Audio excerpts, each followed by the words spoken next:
Ancient Egypt, where a conspiracy might use a wax doll and magic words to kill the king. In the empire along the Nile, what seems bizarre now was the norm. Like the pharaoh's favored people, dwarfs could dance the sacred dances of the gods. Their recreational habits. One scholar suggests that possibly a lot of people in ancient Egypt were high a lot of the time. And sex after death. In some cases, mummies have rods that are inserted into the penises to make sure that they would have erections as well. Beyond the walls of the palace, inside the royal tombs, a journey into the strangest corners of ancient Egypt.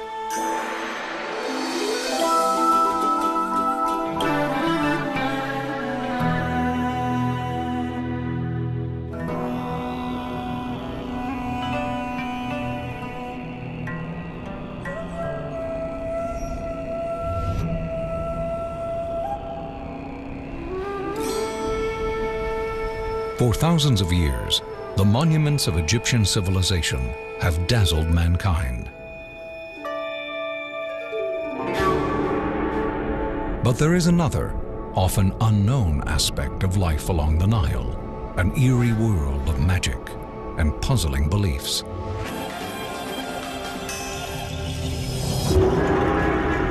To understand this ancient culture, we travel back 5,000 years and examine the strange ways that Egyptians lived and died. We begin with their creation myth, a bizarre tale of sex, incest, and violence.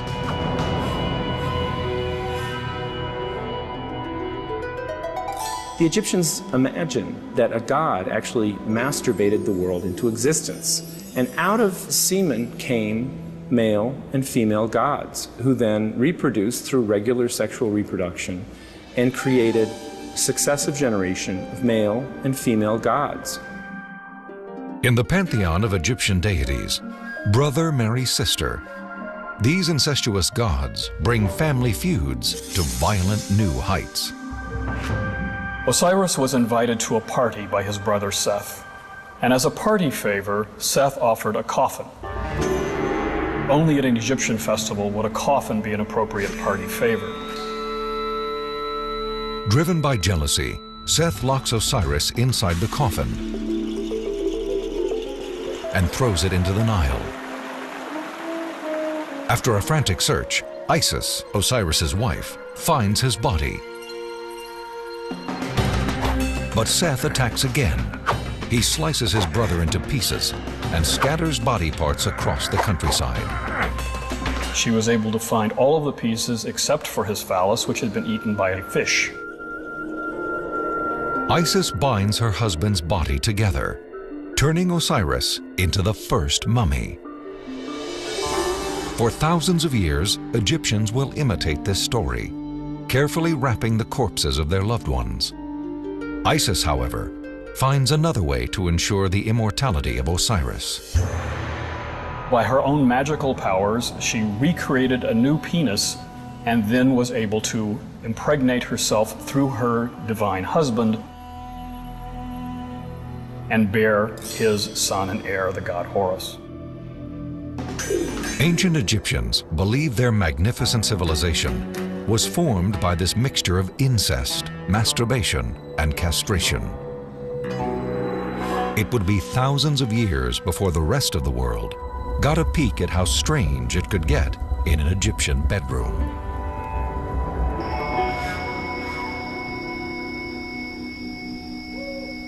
(1821). Egypt's empire is long gone.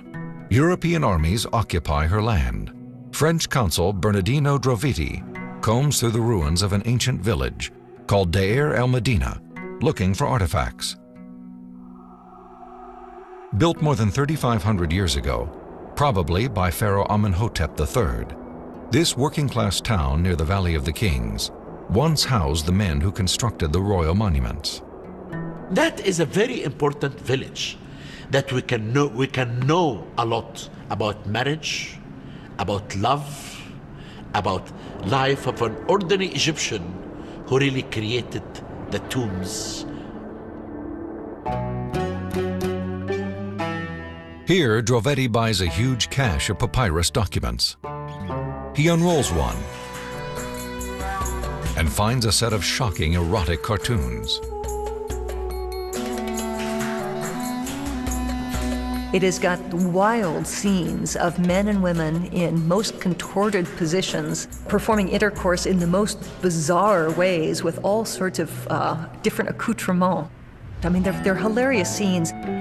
We're not really sure what this is about.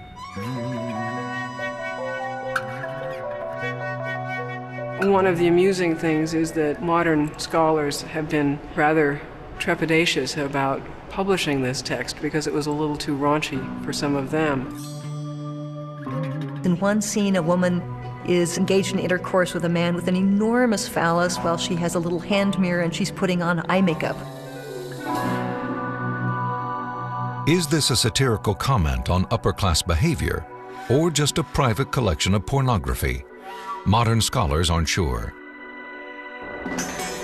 But in the village of Deir el-Medina, archaeologists did find evidence that sexual vitality was on the mind of the average Egyptian. The ruins of the village were littered with statues of Hathor, the goddess of love, and Bes, the male god of fertility. Bes is portrayed as a dwarf with a large phallus. Married women often tattooed images of the dwarf Bes on their thighs. Egypt was a very sensual society. The women with their beautiful gowns, and the clothing in ancient Egypt, especially for women, really enhanced the body. Oddly enough, there's no real record of the disapproval of premarital sex in ancient Egypt. We don't even have a word for virgin, which is very odd, because we have so many written records. Most women married soon after puberty, at age 12 or 13. Boys a few years older. Scholars believe there was no wedding. The couple simply moved in together. We have no good indication of a formal marriage ceremony. We have no good indication of the state taking any interest in marriage whatsoever. After marriage, however, the rules changed. Adultery was considered shameful. In Deir el-Medina, archaeologists found legal records that suggest it was not uncommon. There's one man named Paneb, a famous workman at Deir el-Medina, who was really unbelievable. He had sex with a lot of women who were married, and he even had sex with a woman and her daughter, and his son had sex with the same woman's daughter. When faced with marital woes, the Egyptians invented a solution that isn't strange at all by today's standards: divorce. What you have is actually much more like modern-day United States, and that is serial monogamy. That it was relatively easy for either a man or a woman to divorce the spouse for cause or just because they don't like them anymore. One of the mysteries the ancient Egyptians tried to solve was how not to get pregnant. Medical documents describe several strange forms of contraception. Things like honey and a combination of dates and acacia bark. They would be substances that would be inserted into the vagina, and among the least appealing are things like crocodile dung. Some people have suggested they were more effective at keeping men away from the woman than it was for actually contraception itself. There was also a darker, more sinister side of sexuality in ancient Egypt. One book of dream interpretations describes fantastic scenes of women having sex with a crocodile, a serpent, even a mouse. And some families felt the need to protect their loved ones against necrophilia. There is some evidence that certain bodies were not delivered to the embalmers directly after the death, but were actually kept in the house. And the assumption is because the husband was afraid that the body would be violated by the embalmers. Scholars have speculated that working with the dead gave embalmers such an awful odor that not even prostitutes would sleep with them. If the behavior on the streets of Deir el-Medina seems odd to us, In the halls of the pharaoh's palace, it got even more perplexing. Imitating their gods, these ancient kings sometimes entered into incestuous marriages. In order to ensure that the line was as pure as could be, they very often wound up marrying their half-sisters or sisters or someone in the family. This chair belonged to Sidamun, the daughter of King Amenhotep III. In one of the more bizarre episodes of Egyptian history, she also became her father's spouse, sharing the title of Great Royal Wife with her own mother. Wives played important roles in serving goddesses as priestesses, so it's not at all clear that they were bedmates. Pharaohs maintained large harems of secondary wives and concubines, sometimes hundreds of women. This allowed them to put their own stamp on the imperial gene pool. Ramses II, for instance, fathered 55 daughters and 45 sons. This may explain why the first part of his royal title was Powerful Bull. Sex was important enough to the Egyptians that they didn't want it to be interrupted by death. They saved their strangest sexual ideas for the afterlife. Early religious texts assume that a man will be able to revive fully and will be able to have sex again in the afterlife. In some cases, mummies actually have rods that are inserted into the penises to make sure that they would have erections as well. After King Tut's mummy was discovered in 1922, archaeologists examined and photographed his penis. It had been positioned as if fully erect. One expert commented that the king had been flattered by the embalmer's work. However, when researchers X-rayed the mummy in 1968, the organ appeared to be missing. It was feared that a member of the expedition had stolen it. The speculation ended in 2005 when Dr. Zahi Hawass conducted a CT scan. Tut's penis was right where it should have been, and not on some antiquarian's bookshelf.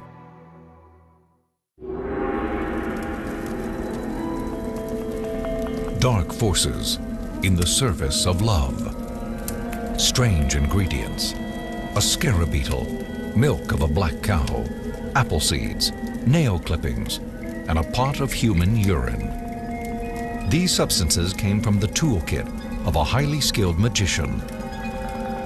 Egyptians believed potions like this, combined with spells and incantations, connected them to the mystical power of the universe. They were very interested in controlling their own environment, as we are. But they couldn't control it through scientific ways.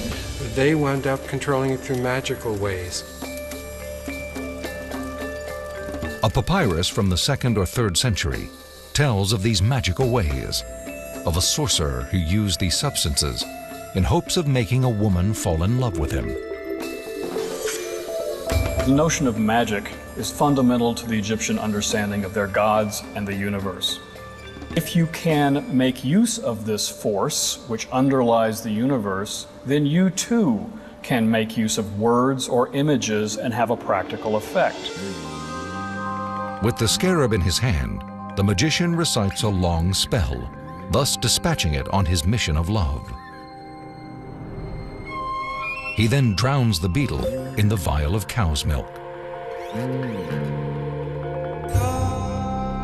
Half the bug is cooked with the nail clippings, apple seeds, and urine. This mixture is poured into a jug of wine with more incantations. All that's left is to somehow convince the object of his desire to drink the concoction. We don't know whether the potion worked, but we do know that sorcery was normal in ancient Egypt. Priest-magicians had no divine calling.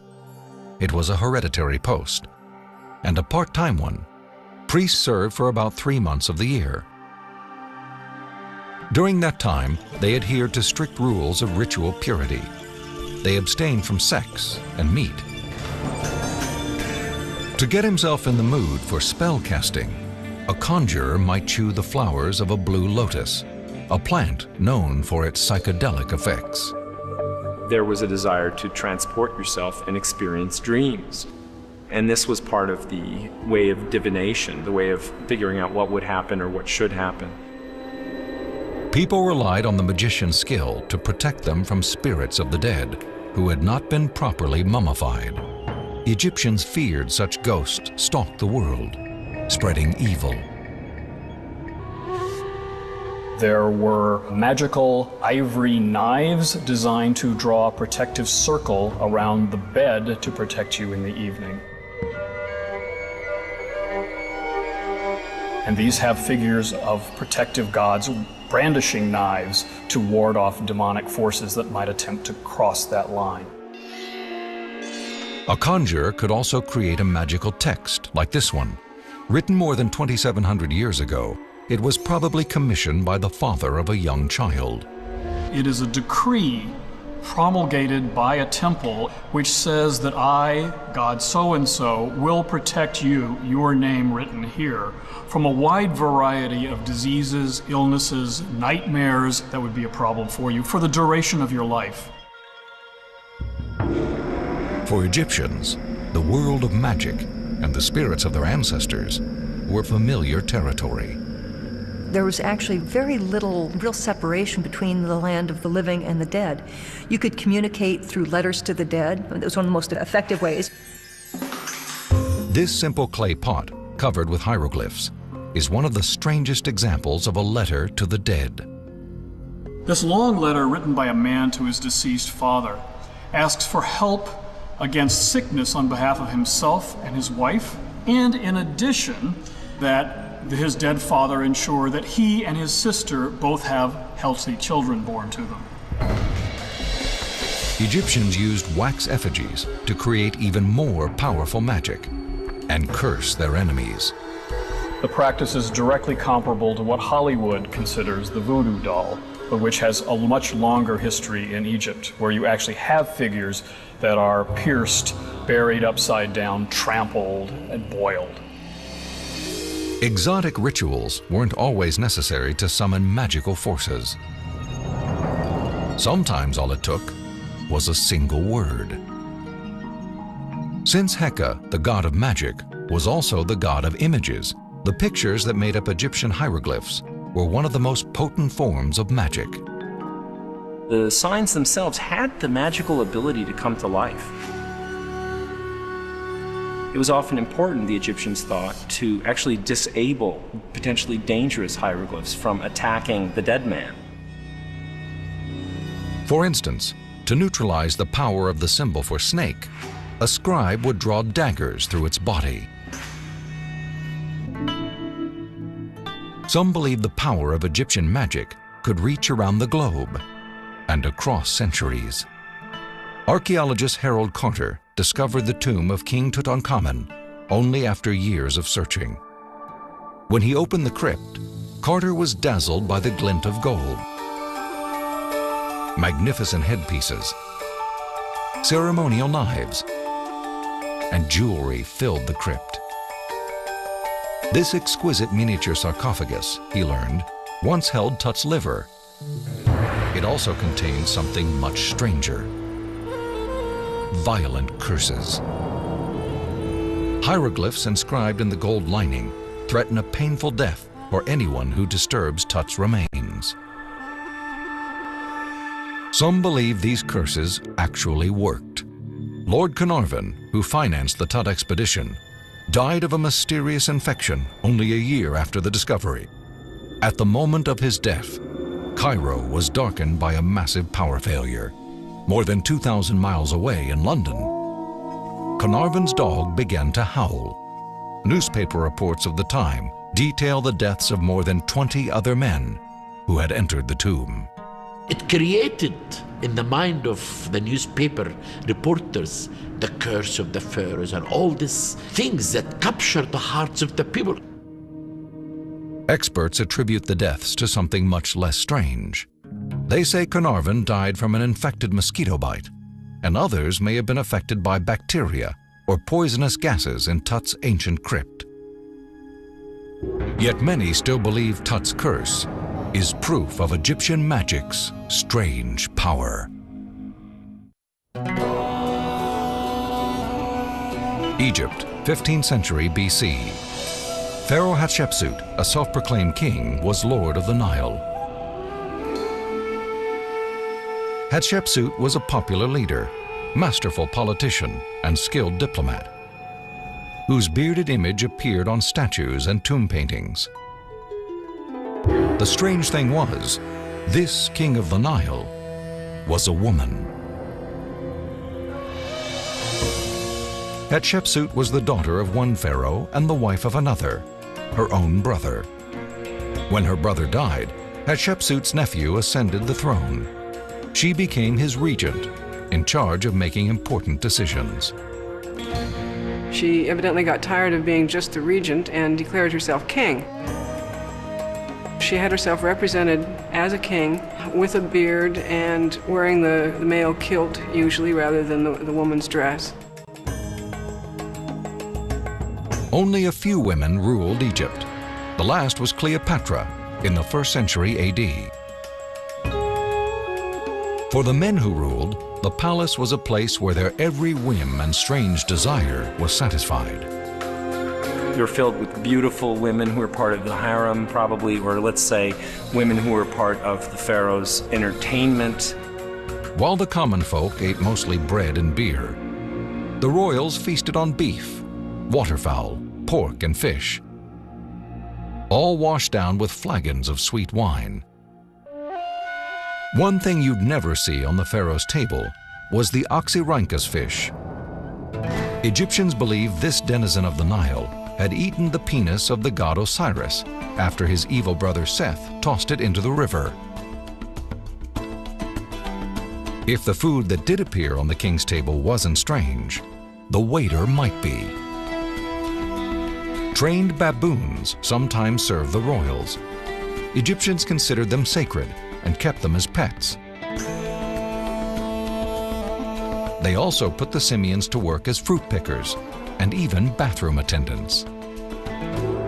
An equally odd Egyptian belief was that dwarves were close to the gods. Dwarves were often brought in to entertain the pharaoh. Dwarfs were considered by the ancient Egyptians to be special players in Egyptian religious roles. They could dance the sacred dances of the gods. They amused the gods. Egyptians treated dwarves with reverence and respect. They were not only entertainers, but held important positions. This statue from the 23rd or 24th century BC shows the dwarf Seneb, a royal attendant and priest, with his family. Because of their stature, they were considered to be eternally youthful. And in ancient Egypt, this idea of youthfulness, in other words, rebirth, not dying, was a very important symbol to them.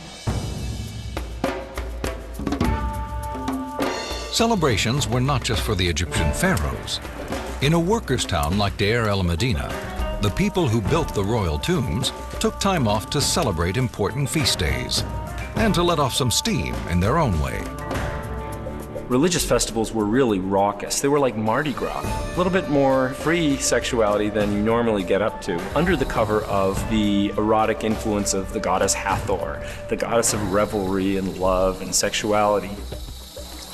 The party atmosphere was enhanced with generous quantities of beer, sipped through straws. Even children drank it. Ancient Egyptians loved their beer. By the time we reached the historical era, beer brewing and bread production was already commonplace. Egyptians made bread and beer from the same crop, barley. To brew beer, they first soaked the grain so it would sprout, a process known as malting. Malting produces enzymes that will help turn the starch into sugar when the grain is boiled. This step, called mashing, also sterilized the brew. Pure water was a rare commodity in ancient Egypt. The Nile water was already polluted. It had devastating organisms in it, and beer was a safe beverage to drink. The Egyptians didn't just drink beer for their health. The next step, the fermentation, turns the sugar into alcohol. Straws could be used to penetrate the upper layer of floating debris. Ancient beer was somewhat sweet, which have been characterized as tasting something like Chardonnay. Alcohol was probably not the only intoxicant used in the village of Deir el-Medina. There, archaeologists found hundreds of small clay vessels that once held opium. The drug was also used as a teething remedy for infants. One scholar suggests that possibly a lot of people in ancient Egypt were high a lot of the time. Decades of research amid the ruins of Deir el-Medina gave archaeologists a unique look at the details of daily life in Egypt. They found remnants of the mud brick houses that most Egyptians lived in. They were surprised when they uncovered toilets. Poorest people in villages would do probably what the poorest people do today, which is go outside the house in the desert. But the wealthy had toilets. They had both wooden toilet seats and there are stone-carved toilet seats for the very wealthy. So someone like a general or a major city administrator would have his throne, if you can consider it that. Millennia before the invention of toilet paper and modern notions of sanitation, men and women, rich and poor, simply used their fingers to wipe themselves. The Egyptians invented the idea of the bathroom. It was a place for both men and women to fuss over their appearance in private. Egyptian men wore elaborate wigs made out of human hair. Nevertheless, they worried about going bald. They rubbed the milky juice of lettuce leaves on their head in hopes of sprouting hair and attracting women. Lettuce was the favorite food of the male fertility god, Min. The god Min is frequently shown with lettuces behind him. The oil from the lettuce leaves is seen as being the equivalent of semen. Living in the desert, the people of Deir el-Medina were plagued by lice. Egyptians kept their hair short and shaved their body hair. The Egyptians took regular baths, scandalized the Greeks who thought they bathed far too much. The Egyptians were the first ones to actually create a form of soap using natron, a naturally occurring bicarbonate of soda. And they used this to clean their mouth, to clean their body, so that when they went into special sacred spaces, they would be ritually pure. Egyptian medicine was equally strange. For cataracts, the doctor would likely prescribe mashed brain of tortoise. For a burning rectum, try a compress made from onion meal, honey, water, and the tail of a dead mouse. Concern for cleanliness led the Egyptians to become one of the first cultures to practice circumcision for men. Starting more than 4,000 years ago, priests performed circumcisions with crude flint knives. They did it as a rite of passage into adulthood. By today's standards, it seems a little gruesome that young men were circumcised when they were in their early teens rather than as infants. In the 23rd century BC, a man named Uha commissioned this stone tablet as a monument to the greatest moment in his life, his circumcision. He says, after the usual platitudes of Egyptian thought, I gave bread to the hungry, was helpful to the widow and the orphan, I gave a boat to the person who had none, that I was circumcised together with 120 men, and not one of us cried out, not one of us scratched. Archaeologists have found many strange memorials in Egypt, but this one may be the strangest. The ancient city of Abydos is the site of many of the oldest ruins in Egypt. The temple to Osiris dates from the 32nd century BC. On its walls are perhaps the strangest hieroglyphs in all of Egypt. Some believe they are evidence that the ancient Egyptians possessed 20th century technology more than 5,000 years ago. In that temple, you actually have carvings of helicopters, planes, a spaceship, and possibly a submarine, all carved into the stone. These symbols led author John Van Auken to a controversial theory. He believes Egypt's great civilization was founded by an older but much more advanced society, one that actually built monuments like the Great Pyramid at Giza. The Great Pyramid of Giza is a real piece of physical evidence that something very sophisticated was there and achieved this accomplishment, which we haven't been able to replicate. It is hard to understand how a society that lacked even wheeled carts moved the 2.5 million stone blocks that make up the pyramid. Some weigh as much as 70 tons. Who could accomplish such a monumental task? Van Auken believes people from the legendary lost continent of Atlantis migrated to Egypt after a massive flood destroyed their homeland. These survivors, he claims, brought with them mystical powers. They became the ancestors of Egypt's pharaohs and high priests. The Atlanteans used metaphysical and physical properties of the electromagnetic energy and radiation in building the pyramid, to carve them perfectly, to move them and put them in position perfectly. Modern scholars are confident that the Egyptians used their skill and social organization to build the monuments, not otherworldly powers. This is selling the Egyptians short. If you look at the interior blocks of the Great Pyramid, you find that there are quarry marks by the Egyptians themselves. So if you had space aliens who built it, they had to be space aliens who could read and write Egyptian. Experts believe that the odd symbols at Abydos were actually created by stone carvers correcting earlier mistakes. You know, I have been working at Giza for the last 25 years, excavating, revealing secrets from the sand. We never discovered one single evidence to tell us anything about lost civilization at all. Egyptians didn't just construct stone monuments. They also built a sophisticated social structure with their own ideas about justice. Medinet Habu, Egypt, 12th century BC. A group of royal wives, generals, harem officials, and priests meet secretly in the pharaoh's palace. They're planning a murder. In the ancient world, some killed with knives, some with poison. These villains are using the strangest weapon of all, magic. They made wax dolls, which they manipulated in the same way as modern voodoo dolls.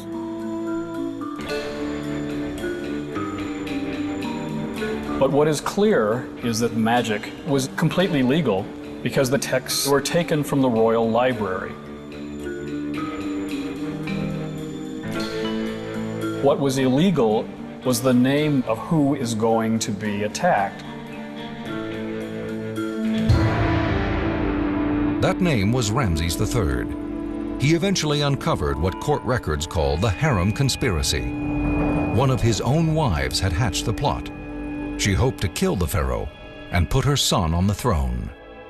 That's something we would have no idea about if there hadn't been discovered a text that describes legal proceedings against a series of men who were in cahoots with the queen. We have the punishments that were meted out to them, which were invariably death. Members of the royal family who participated were allowed to commit suicide. Dozens of others were executed. Although the text doesn't specify how, it is certain that the pharaoh's vengeance was slow and painful. Typical Egyptian execution methods included burning alive and excruciating death by impalement. What we see from the hieroglyphs must have involved a large pole erected in the sand, sharpened, and the human being, still alive, being forcibly brought down on that pole until they died.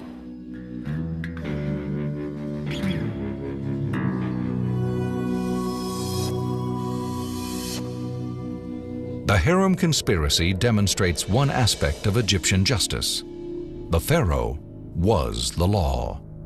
The Egyptian judicial system was kind of odd because we have almost no law codes, almost no written law codes. Law came from Pharaoh himself. The principle of justice was represented by Ma'at, a goddess with a tall ostrich feather in her headdress. It was called the Feather of Truth. Ma'at is an extremely important goddess because it represents a concept of decorum. It also represents divine order. Egyptians believed that if Ma'at ceased to exist, the world would degenerate into chaos. In a town like Deir el-Medina, village elders would use the concept of Ma'at to settle disputes. The Egyptians were incredibly litigious. They were constantly suing each other. We even have examples of people who are alive suing people who are dead. We have examples of people who go to a court and they call upon the person who's dead to give witness against this person who's living. If they were unhappy with the verdict, Egyptians would appeal to the gods directly. In the temple, they would stand before an oracle statue, like this falcon. People would ask questions as simple as, who stole my chisel? And questions as important as, will I get the job that I want, to the god. This statue had a hole attached to a speaking tube. A priest, perhaps in a trance-like state, would deliver the answer from a hidden room. A little bit sort of like the Wizard of Oz, you know, where there's the man behind the curtain. For Egyptians, final justice was rendered after death by a strange divine court. If you had committed sin, then your heart would be eaten by a horrible monster who's called the Devourer.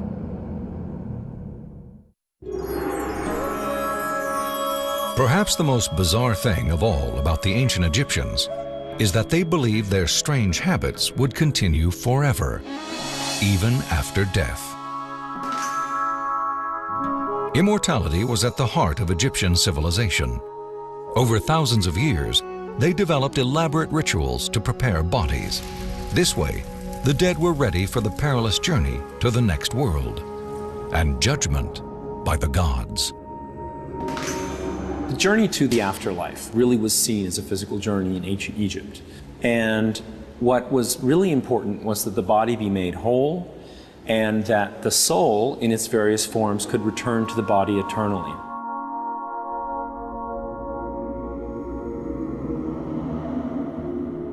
Mummification, the most famous of Egypt's strange practices, was an elaborate process.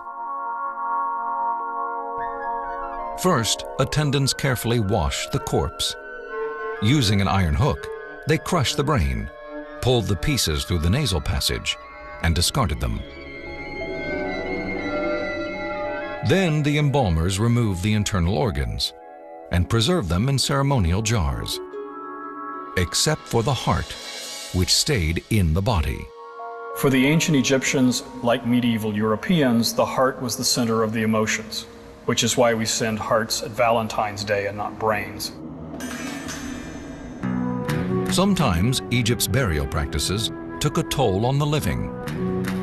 Early in its history, the pharaoh's servants and even high officials were ritually killed, perhaps with poison, and placed in the royal tomb. This was to ensure the king would be cared for in the afterlife. As Egyptian civilization advanced, this grisly ritual was abandoned. Substituting for the dead retainers were stone figures which imitated all the various actions you needed your assistants to perform for you. To keep the deceased company in the afterlife, tombs were filled with a menagerie of mummified animals. Baboons, cats, dogs, alligators, and birds like this one. Even in ancient times, this strange practice attracted attention.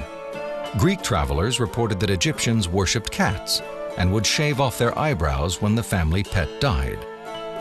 Selling feline mummies as tourist souvenirs became a common and lucrative sideline for some temple employees.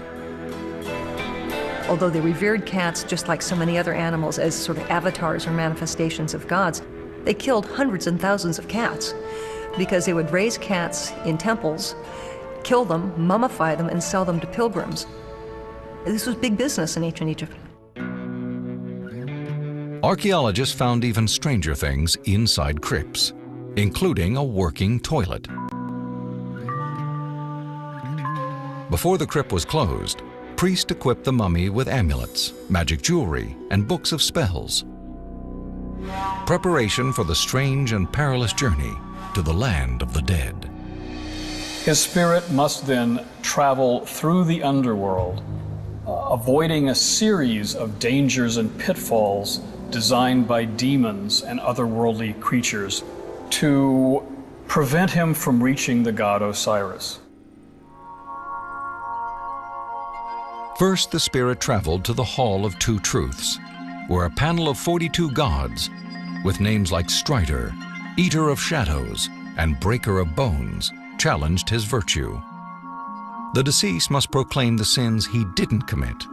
Some were quite bizarre. I didn't eat excrement. I didn't drink urine. I didn't fornicate with anyone other than my wife. I didn't have sex with a man. I didn't have sex with an animal.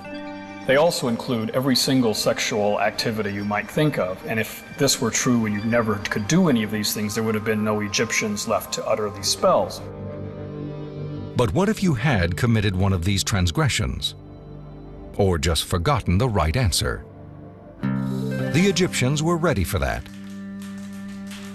The correct responses were packed with the mummy in a book that was perhaps the strangest thing ever written in the Egyptian language, the Book of the Dead. They were written down in papyrus, and these were mass-produced. They were actually left with blanks for your name. You know, fill in name of dead person here. So you were kind of like absolved of all sins through the purchase of this very special document.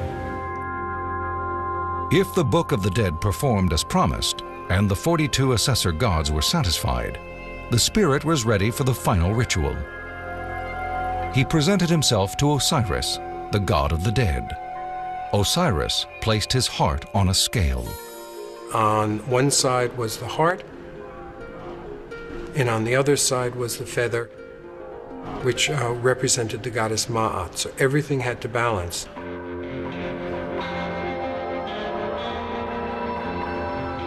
If your heart was heavy and you had committed sin, then the pan would hit the floor and clatter. And with that, your heart would be eaten by a horrible monster who's called the Devourer.